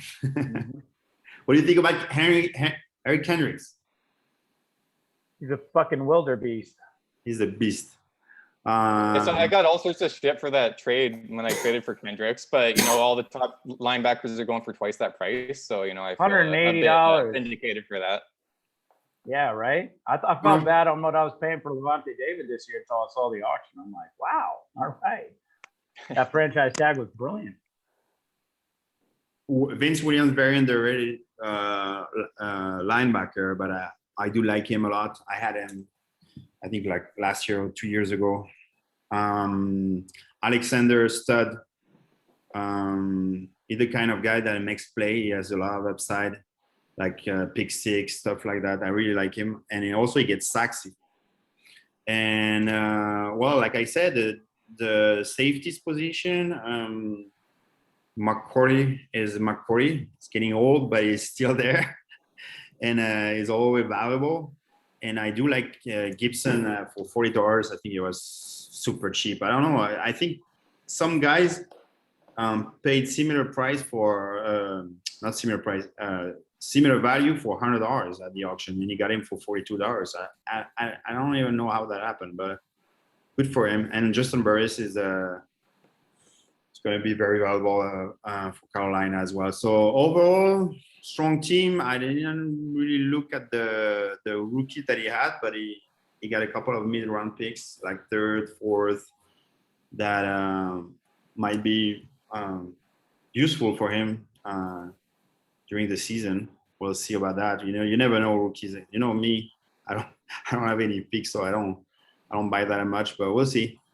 And $50 to play with, which is pretty good enough to get some decent pickups during the season, and then give him some room to make some trades. So overall, strong team, probably top 2, top 3 in that division, and possibly division winner if it works out for him. There we go. I'll take it. I also Wow. have 3 firsts and 2 seconds. So if I need to beef up my team, I have that capital to be able to do so. So we'll see. So no defense of your team needed, Brad, because you really you got the good hum job from both Ben and Roman on today's pod. So Well, why don't you talk your shit, Corey? What do you want to say? Grab those balls and coddle them, fellas. That was great. Wonderful stuff. All right. I do want to bring up another little bit of of a controversy, though, and it's a little bit different league related, but are you having any reneging kind of thoughts on Roman's auction in League of Extraordinary Gentlemen after talking shit about you didn't see a plan coming through for Roman in that one? You talking to me? Yeah, you remember? You see, you have dual personalities. You're one guy in one league, and you forget all the things that you say. See, I'm a recorder I say so of many these things. I can't keep track of it. But I was just curious that he's you're trading guys like Gronk, and you're giving up a third to get rid of Gronk's contract, and you say I'm looking to rebuild, so what do I need Gronk for? But then you give up a third rounder to get rid of him. I don't get that shit. Well, can you explain that to me? Are you rebuilding, or are you looking to contend in Extraordinary Gentlemen? He's never rebuilding. I am Anyway, sometimes. Yeah, he's always got a plan, Brad. That's one thing you'll learn about the Frenchman. He's very sly and slick. He's never going to give you all the information, but rest aside, he's definitely got a plan in place, and he's going to execute it. oh, for sure, sneaky fucker. Brad, I don't know how much time you have left, man. I got like 5 minutes. You got 5 minutes? Okay. Well, do you have any parting words for us? I think we'll just kind of let you go now, and then we'll dig into the rest of the agenda for the the remainder of our time together? No, I don't have a whole lot else here. You know, I'm looking forward to this year. You know, hopefully I can join you guys again on a future pod. I'm looking forward to seeing this go viral here. A bunch of good-looking guys here, except for one. I won't say who that is, but Hey, let you all right, pronounce I like yourselves, it. I like it. Well, we appreciate you coming on, man. You know, definitely look forward to the chat room blowing up with you and Georgia throughout the season. And obviously, we all think you're a talented GM, and look forward to competing with you in all leagues, and especially BC. Yeah, man. And Yeah, thanks boys. again for stepping up, man. Like, you know, Georgia, Wayne, Georgia, now you, now everyone's blown up Corey's phone, wants a piece of the pod. You guys are pioneers, and we appreciate your work you're putting in here. Yeah, man. Yeah, happy to. Anytime. So yeah, let's keep this shit going. Absolutely. All right, Brad. You have yourself a All right. wonderful day up there in Canada. Hold on. Sorry, Roman. And keep giving some shit to Georgia. He deserves it. Will do, man. All All right, right, buddy. Take See care. you All right. guys. Yeah, you as well. Thanks, Brad. Yeah. Cheers. See you guys. Brad Blasco, everyone, the Moose. Didn't disappoint. Did No, not solid. disappoint. Fuck, man, I didn't realize how good a team he was. That fucking depresses me. Do I have a chance of making the playoffs? No, you're not. hell. Well, Ben, if you Ooh, want to, him and Mandy are a fucking problem. I don't know what I'm gonna do here. You'll be Roman, fine. who was your second team that you were going to now analyze? I don't remember. Oh, okay. All right. But all I remember, and I want to talk about the auction of Sin City. No. We have an agenda, No. my friend, and we're sticking to the agenda. That's what Corey, we're doing. You're supposed to have the agenda, and you're supposed to tell him what he's supposed to talk about. I was We're testing dumb him to idiots. see if he even knew who he was supposed to talk about before I told I think him. it was Wyoming. Okay. Wyoming Bison. Yeah, There you he go. had like 17 rosés at the fucking soccer match, and he's in a little bit of depression. Cut the All guy right. some So, slack. are you asking me to carry your segment for you, Roman, or do you need I a little would help love here? it. Just tap me in, buddy. I'll help you out. No worries. I would love it, Corey. All right. So you're gonna take That's why we're friends. you're gonna take Wyoming Bison here and just give us about 10 bullet points on him. Don't do him dirty and rush through it. We want to give everybody the same amount of shine. Mr. Nick Brown, and take it away. He's up on the screen for you. Oh, by the way, Nick Brown is a very solid owner. He's he's in Game of Thrones leagues. Been playing him for a couple of years. Solid GM all over. I think he made the semifinals in this league like 2 years ago, Nice. or maybe the finals actually. I have not had any interactions with him whatsoever. There's a few people in this league that. And he's a quiet guy. He's not always around, but I mean, look at his running backs. He probably has 1 or 2 of the best running backs in this leagues, right? McCaffrey. Well, other than you, of course, but yeah, I mean, he's definitely up there. Well, I have 3. Yeah, right. Oh, Some people would say 2.5. yeah. So- Joe Mixon McCaffrey's a problem. So McCaffrey, yeah, Mixon's good combo. And then also I heard what I read, I think somewhere like Alex Collins is getting some hype. A little bit, but there was nobody else at camp, so I mean, I know, but still, he could suck being the only one. Then he's getting some hype, so I like it. So he might end up with 3 stars instead of 2. Receiver position. So Edelman, Robert Foster, Mike Thomas. So probably the only 3 guys that he has are Hilton, who was 45 years old, Cordell Patterson, might be the old man out in Atlanta, and McClue was, I think he's kick returner, right? If he returns, Yeah. Did you say McLeod? McClue. I just want to hear that. There's McLeod of the McLeod. McLeod, whatever his name is Ray. Can you go a little bit? Ray, so good they named him twice. Okay, and then well, yeah, it's probably the second best tight end in the league, Darren Waller. So that's You disagree, Corey? No, I'm just watching you breeze through this with your wonderful analysis. It's perfect. Thank you. Defensive tackle, I think too many. I don't understand why you need 4 defensive tackle in a league like Blue Chip. I think 2 is more than enough. You can argue having 3, but it's probably better to have 1 on your taxi squad and just go with 2 starters. I mean, is there an opportunity? I've heard that now like several times. There are defensive tackles that are cheaper that score better than the 5th defensive end on your team. No.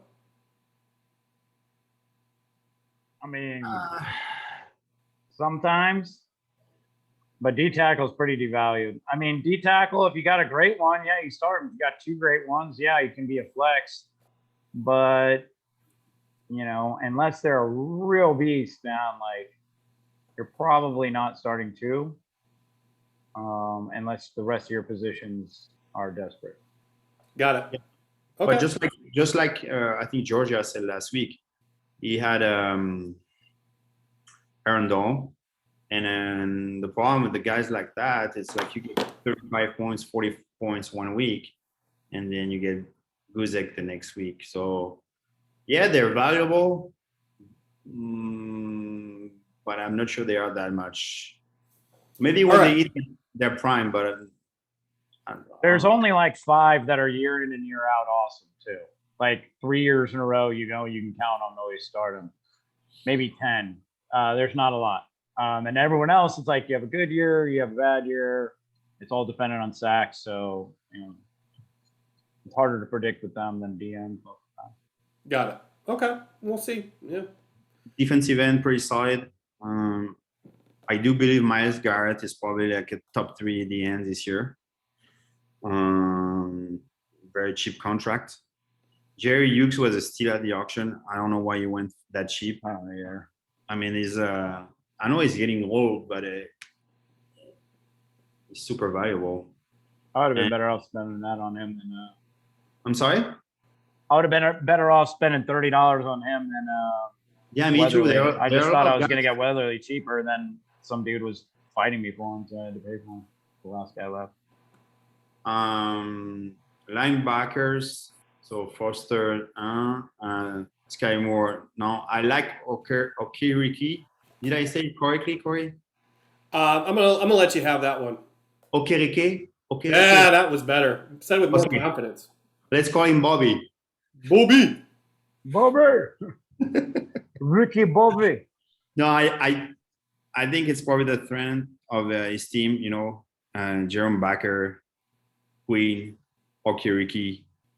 I think Kenny Young too could have some playing times in. I know Sean's not gonna like it, but I think is in the mix as well. For sure, rotating guy. Cornerback. Breedon's getting old. Carey. No, I don't like his cornerbacks. I think they're cheap. 6 cornerbacks. Yeah, then they're cheap, but they're not very valuable. I don't think any really good guys. Maybe beside Carlton Davis. And Warriors, you got Harrison Smith. I love Harrison Smith. You like Harrison Smith for $101? I love him. I just love the player. I think he's a stud. I mean, he makes plays. He's awesome. I love him. And Marcus Williams, I had him last year. I did pay $75 for him, and I saw him going super cheap for $40, which I don't understand. I think it was a good pickup. So overall, I think it's a team that's going to end up in the. It's probably not going to make the playoff with that team. He's going to have to make some move. He doesn't have much on his Texas squad either. Hakeem Butler. He's got another cornerback. He's got Hodges. Who's making some noise in camp, right? He's got Eric Stokes. That's Stokes. We want to talk about now why you don't like people taking cornerback, Roman. How about somebody who has 6 cornerbacks on their roster and takes one for attack? Well, I believe if you know you don't have any good ones, then it's better to have more than you need. Oh, he's also got Wild Goose, Rashad Wild Goose as a cornerback. Yeah, but too. he got that in the auction. That wasn't a draft. So. Oh, okay. All right. How many draft picks does he have, Roman? I don't know. I didn't have a look. Anyway, he's Okay. only got 7 fucking taxes. What fucking nobody filling their taxi squad? Fucking goddamn amateur hour in this. Wait, let me look at it. Oh, it's Are all you- good. Are you trying to We're gonna stop sharing now because we've gone through our assessment of all the teams. I'm not sure if people found that enjoyable or not, or if we need to change the format and just kind of bullet point a little bit quicker. We'll take the feedback. Give it to Yeah, us. we'll take the feedback. I mean, we did what Moose wanted us to do. We think it's pretty valuable to kind of hear your assessment of your team and feel free to defend it when you're on the show if you'd like. At the end of the day, we're just kind of looking at through the scope of a GM and trying to figure out what our competition is and you know, it's pretty interesting stuff. You know, I'm learning a shitload just by looking at different teams and figuring out what they're doing from a strategy standpoint. So hope you But can guys I make- enjoyed that. Let us know Can I if we can make improvements moving forward because we're going to do that for each division. So can I make my comment about Sin City? yeah, Roman, you've been dying to fuck my agenda up the whole time since you came on late. So go Oh, ahead man, that's and what we're here for, Corey. yeah, We're go ready to ahead and promise just you know structure do and whatever just you fucking want, big light it boy. on fire. It's your show. I'm just here to No, turn I- on the recording. Actually, I think it was on the agenda, and I was supposed to tell everyone who was the winner of the auction. So Yeah, but this is how an agenda works. Just because you're French and you probably don't understand it because you've worked in the restaurant business most of your life. You start at the top and then you go down the points, and so people know where to go, and then that's how it flows. So you don't go from agenda point 1 to agenda point 7. But it's all good, man. Like These I'm fucking cool with corporate cunts. freestyle. I'm These cool with fucking freestyle. You guys corporate know I'm a cunts, lyricist, Roman, a lyrical busting our gangster. balls over out of order. We get shit done. We multitask. Fucking go time. Service industry, baby. Let's go. All right, you guys are the best. You know that. Best in the business. Go ahead, Roman. I definitely want to hear your thoughts on the auction. We tried to, you know, we can summarize the auction first and just kind of take your key takeaways, and then want to get your thoughts on the 3 best and 3 worst contracts specifically in those as well. So go ahead. So no, I just want to point out that I think Sin City did a great job at the auction. He spent a lot of money, so one can question how much he spent on those guys, but he got 6 starters. So 110 for Danny Trevathan. He got 3 starting safeties, Clark, Jenkins, and Tony Harris was going to be a starter for in Phillies this year. And he got Mostert for $250, which I think was a steal. I don't know. I see so many teams with no running back that So disrespectful, Corey. I think it was a steal. I think Mostert is going to be super valuable for that price. And he also got Jamie Collins. So yeah, he spent a lot of money.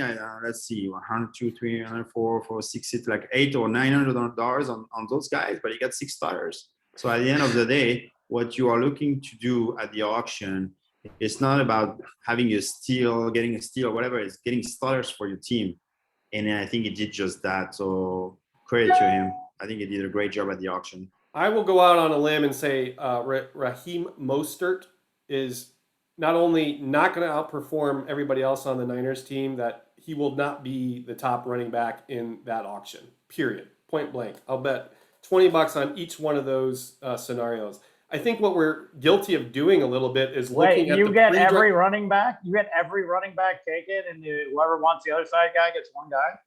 No, well, I mean, you're justifying the price tag on Raheem Mostert for what reason exactly? Like, what is the indication? only guy that labeled a they starter believe today. that he's going to be the guy in San Francisco this year? He's the only like, guy what gives labeled us a that starter indication? today. How do we No know other that? running back was labeled a starter. You didn't take a guy who was a starter. Who else was a starter in the? It's fucking June, and they have 6 running backs on their roster, including one they drafted. Like, do we really think that he's going to be the guy in San Francisco? I mean, again, What the coaches say. okay. I haven't seen a quote that said. I mean, that.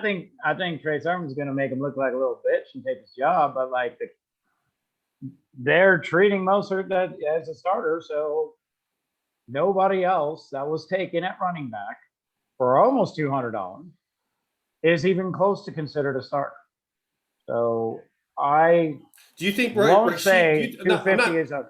I'm not. I don't want to argue. I'm just like because what I try to do. Listen, there's things that come out in rankings and hype and all this stuff. Like in our job as fantasy football players or GMs is to look at that information and call bullshit on some of it, and then figure out our own analysis based off of what you're hearing. Right? Like, do we think it's possible or plausible that Jamal Williams has more carries, more yards, and more touchdowns than Raheem Mostert? Do we think it's possible? And is it worth $100 less? For instance, just one player, and I'm not partial to him because I don't think it's possible. The For only how way, rare running backs are, probably. no, I think the only way it happens if Swift goes down. Is it possible that Gallman has more production than Raheem Mostert for a fourth of the price? I'm just asking. I mean, these are the questions you have to ask yourself. Zero. Zero. chance. Zero. Okay. Zero chance. Zero. Zero chance. Zero. Okay. All right. Wayne Gallman. They're gonna put Wayne Gallman over Mostert, over fucking Wilson, over fucking their rookie. I mean, I'm just saying. I heard, and maybe I'm wrong, and maybe I was daydreaming when I heard this. I heard that if they Wayne Gallman's getting cut, if they son. dropped Mostert's contract this year, they would save so much in cap, and he might not. No, it's next year. No, it's Not next this year. year. Okay. It's All not right. this year. All right. Mostert's gonna be on just, the roster, man. listen. I just think $250 for a guy that has 4 other running backs in the room is a lot. I would rather get a secure $400 is what Melvin Gordon went 2 years ago, bro. Like, Yeah, I don't know. I know Melvin- it seems expensive. We had no starting running backs to give a comparison. If Right. any starting running back was in there, you're going for $350, correct, Roman? Like Yeah. a one with no question. So now, like, okay, $250 for a guy who should start. Worst, he gets you 6 probably starting games, and then you see, like, it's mixed up a little, and then he's No, getting half especially, out. I don't know. especially with Jeffrey Wilson injured. Yeah. That's- Well, I mean, that's I the get other your thing. point if it's Austin Eckler, and then he goes for a shitload, right? But like a free agent that's a guaranteed start. I just think there's a lot of uncertainty around Mostert. He's But, proven. He's the guy who will shine in the playoffs. He's the guy who had a couple of good games. He's not a stud, and I know he's 29, but he's a reliable guy. So I don't think he's going away. I think he'll be right there. He's going to get his shares. He's going to get his carries, and I think Sermon's going to have to fight for it. all Yeah, right. and just real quick, because I'm playing too nice with fucking Roman's take, just because it's the Mostert fucking like that's the bad thing he said, which it's absolutely not. The fact that he said that he did a really good job in the auction and he named 2 of the most fucking egregiously overpaid safeties in the fucking auction. There's $100 for Chuck Clark, and fucking Harris is 85. He's a free fucking safety, Roman. 85. You could get same for $30 2 days later. It's not good money spent. It's man. about getting Yeah, a he got starter. starters. He got starters. He paid too much early. He went too hard with all his money early, and he could have got way better later and way more depth. So I will take the flip side on that. There's no fucking way. I looked through every contract, and one of my 3 worst contracts in the auction is Anthony Harris at $85. He's a free fucking safety, man. Like, I'm sorry. You should not be paying $85 for a free safety. A strong safety, plays at the line, gets sacks. Okay, I get it. A free safety at $85 is like vomit in the mouth. I couldn't even believe it happened. No, I know you And don't that's like my Tony boy. He played Arians for the because Vikings last he's an ex-Vikings player. No, I love him, man. From it, like, so, like, he was amazing for us last year, and we set up better than Philly does, like the free safety position to succeed. What happened to? Let me tell you something, Sendejo, when he came over to play for you. All right, was he the same guy? No, he fucking wasn't. That's our fucking defense. Our free safety has opportunity. Not in the Eagles. Fucking $85, kid. Whoa. Well, you heard it here first, folks. There's always disagreements on the Dynasty podcast between the Dynasty brothers, and that's never going to change. So I don't know where we leave this now. We don't want to talk about Sin City all day because No, 3 best and 3 worst auctions. I gotta But go. I thought Roman had 3 best. you have to and I- go. You barely have been here. I was late. What about the dedication to the show? Man, oh Pete, you better This- bring it this next. one- You better bring this it one next time. Francis Be a little is bit more prepared. You might get replaced by whatever bum we can find on the street. I'll be back with my A game. Please, Hey, please, brother. Corey, since I can see it's banging you up so much, maybe you can look up agenda in French and maybe text it to him, and maybe he can be prepared more next time. Nah, he'll just get it tattooed on his forearm because I mean. Hey, man, remember- if it's a sexy word, maybe it's menage a trois or Agenda, something like that. agenda. No, sorry guys, I was late. Sorry. Hey, was man, watching it's the Euro game. Cup. Your team was playing. I accepted it. Corey was acting like if it was the Bears in the playoffs, he would have been here on time. I'm like, fuck It's all good, man. I gotta bust your balls a little bit. That's the name of the game. Okay, Yeah. I take it. All right, Ben. I guess it's just me and you. We'll say fuck off to Love you Roman, guys. and have a great day. We'll see you next Monday, next Tuesday actually, or no, I don't know. Are we gonna do it the day after the 4th of July when we're all banged up? Who's going to be banged up? You're the only one celebrating Murphy's Day. Actually, we might have a game of slosh ball at the fucking. I've seen 4th of July in Costa Rica. It's every bit as messy as it is here. So let's just be honest here. We definitely should have it so Roman can get his revenge. Well, we can work on the scheduling after we're done recording this one. Let's move on, Ben. What were your 3? Bye, Roman. You say la vie, okay? Corey, thanks for Ciao. stepping up this week. You've been awesome, Are we fucking surprised? and I love your shirt. Kind of. Thanks. Okay. All right. Have a great night, buddy. Bye, guys. Shirt. Ben, give me your best 3 auction contracts. I read the agenda, and that was for somebody else, so I wasn't really prepared for this. Oh, okay. And we kind of went through them. I think Moose has all of them. I hate to put it that disgusting, but like he does have some totally stupid contracts just because the guy changed season and he's kind of old, and they're like, let's just give him for free. I did do the worst. Right. That's right. My worst. I went back and forth, but I had to do it. Like Ferguson for $150, man. He's never been anyone. He's never been shit. He's never been fucking $150 for Ferguson. What did Ertz go for? Do you know? 101. At least he has a track record. He's probably going to get traded to a team. Like, what are we saying? Like, I don't know. $150. Like, holy shit.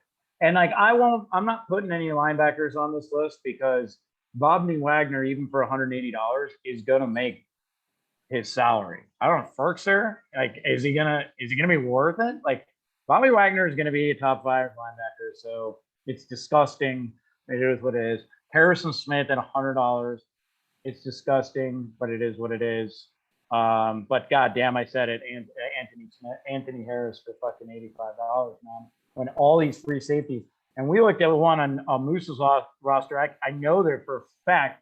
Starting safeties were going for $15 to $20. Starting free safety, and I can't even wrap my damn head around it. So, and then I had to do a wide receiver, and I was going to do Perriman, but I think in the end it's Marvin Jones. I think $228 for Marvin Jones in that wide receiver group is a little unjustifiable in my opinion. I don't think he's ever, outside of like just being totally focused on because Galladay was out, definitely didn't put up in New York.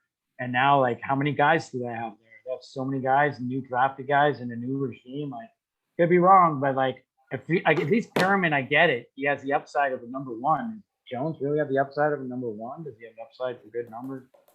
Is it worth that risk? I don't know. There was a lot. $228. That's a lot of money, man. The point that I was trying to make earlier is it just seemed like there was a lot of chalk, right? Like a lot of, and I think going through an auction with that many GMs and that much capital flowing around and diving deep into like where the value is, it's very unpredictable. But what I felt leaving it was there was a lot of chalk, like a lot of people just saying, okay, this guy's listed as, top 40 option at running back, so let's spend his money on him. There wasn't necessarily a ton of foresight, in my opinion, and I'm not being egotistical. I think that's why I really enjoy fantasy football is really trying to look at the information that's provided and finding the gems, if you will, and finding value and so I was kind of surprised by that. That was my whole point with the Mostert thing. And I could be wrong, but I'm not going to be $250 wrong, right? So I think that's kind of like you're not going to be $180 wrong if you don't go after Fersker. I think I had him up to 100, like I said. So I don't know. That was interesting perspective. I didn't dig into winners and losers from the auction at all because it wasn't assigned to me, and we've lost both of our other guests. But overall, I just Yeah, thought and it it's was your pretty first interesting. auction. Like, to be fair, that's not a question for you. It's a question for, Moose could answer that question. I can answer that question, and Ramon can answer that question. But you've never fucking been in one of these auctions, so like you don't know. You know what's felt that way to you, but like for us, man, I just said Marvin Jones at 228 feels gross just based on other price points that were being hit. Like, I don't know, again, Crowder 140, like there's some other things that were lower. But man, we're used to seeing really, really, really, really, really, really high prices on the offensive guys, and that didn't really happen, especially with all these backup running backs. And I don't know, man. And then it's like, okay, well, so everyone's gonna have to pay more later. I mean, linebacker people are spending a little, and then nobody had to, and it was mind blowing. I mean, this league's gonna be. I need it. I mean, I might have to blow up my team this year. I don't know. I can't. I don't know how I'm gonna be able to compete when if you had 20 roster spots, you could have got 20 starters, like with $400. Like It's going to that's be never even interesting been to see what imaginable. happens when there are injuries and people become like. So then, what do managers do if they're trying to compete and not, they're being You have to competitive, right? trade. I You have mean, to you have to send historically, trades and move people around that you don't want to in order just to field the correct roster spots. Like, I mean, that's where it gets really mind-boggling to me at this I point. mean, it does, but then like there's a few things. Okay, so one of the effects that happened this year is the pool got really large because they were going to raise from 10% to 25%, and people started dumping all these big rookie contracts to open space up because it wasn't going to cost them any money. So these guys that were big money, like so, I had guys that were on my taxi squad for like $36 or something that I might have traded to a guy. That guy dropped, and I saw him go for $1. And it's just like, wait a minute. And I was like, I'm out of the auction. I'm like watching this going like, what the fuck did I do wrong? Like all of a sudden, like these are guys who should be retargeted, but like those guys historically, it's like people would look, oh, it's their second year, and like more research was done in blue chip historically every single year than it was done this year by everyone involved. Because, or just everyone with cap did the research, everyone with no cap did the research, and everyone with cap did no research, and nobody bid up guys who should have been bid up because none of the pricing made any sense whatsoever. And all the dive deep, which is literally like, who's the next man up at middle linebacker? That guy's going for fucking $8. What the fuck is happening? Like that guy was a $40 player last year. That was the year before, and it was all about having guys and locking guys and getting the next man up because it's so hard to fill positions. But now suddenly everyone just played nice and everything went super cheap. And now it's going to be like, well, now you're going to have to trade to get all these contracts because people aren't going to be cutting guys. They're not going to be putting guys on one-year contracts. It was it's going to be interesting. an unrecognizable league to me this year and moving forward. And I'm going to have to adjust everything I've ever done. For as long as I've ever been in this league, I have to throw it out the door. And that goes to how fast the draft went. And I get That's it. pretty. That's pretty true for the NFL in the general, draft went right? fast, but guess what? You don't have to study.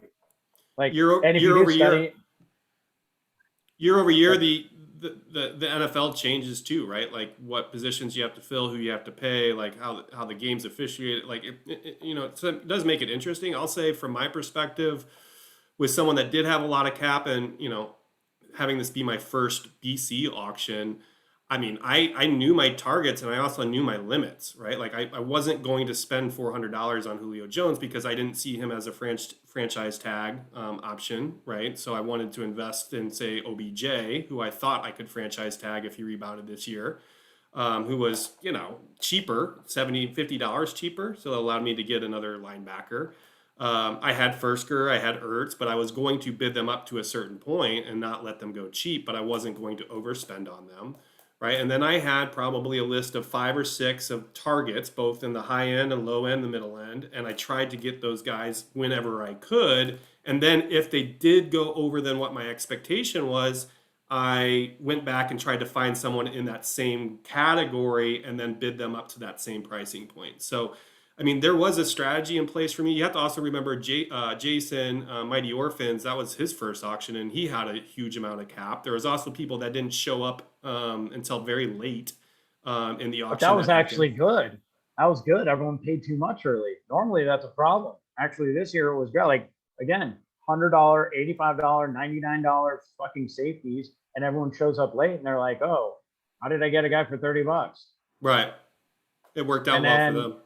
and then like same at linebacker and DN, you just go to the next tier. So it's like if you're a middle linebacker, they're going for $120 to $100, but now it's like, oh, you're an outside linebacker who's going to play 100% snaps. Oh, let's just let him go for $25, and it's just like, what in the actual fuck is happening? Like that is not correct measurement in this league. Like you should just like I say, I always go for middle linebacker. No, always go for an outside linebacker if you're going to get pennies on the dollar. I mean, Well, I mean, it's like for me, like you said, Preston Smith, who went for 30, who's an outside linebacker, versus Hitchens that went for 65 or 70. Like, I'd rather have Hitchens in that scenario. But I mean, it's Hitchens went for more than that, I bought him for 70. and he might not start. Well, I mean, I think he will get plenty of opportunities to make points, right? But Yeah, but I he's would not rather have him 100% than Preston he's Smith not- that really just sits on the outsides and doesn't do anything. I mean, I Okay. had him in a couple other leagues where he's like, okay, he's not making sacks. He maybe gets maybe 4 sacks a year, and he's not a high volume tackler either. So I don't know. I mean, I think people. $30, dude. He shouldn't. Yeah, no, he's a fill-in guy for $30 for sure, right? Yeah, I mean, I was baffled by the cornerback prices. As I've Wait already until we said. go over every roster in this league. Everyone's gonna wish they had Preston Smith with $30. That could be true. Yeah. Well, I don't want to drag this on. I think we had a good podcast. Again, want to ask for everybody's feedback as far as how we delivered the information on the divisional breakdowns, whether or not that was valuable. It was nice having Brad on. Obviously, a smart GM.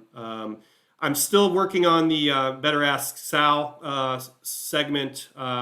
Definitely see the opportunity to discuss Costa Rica a little bit more. But I want to do it in a funny kind of, more monologue type way as opposed to just rambling on. So I want to be prepared for that and keep it short and snappy.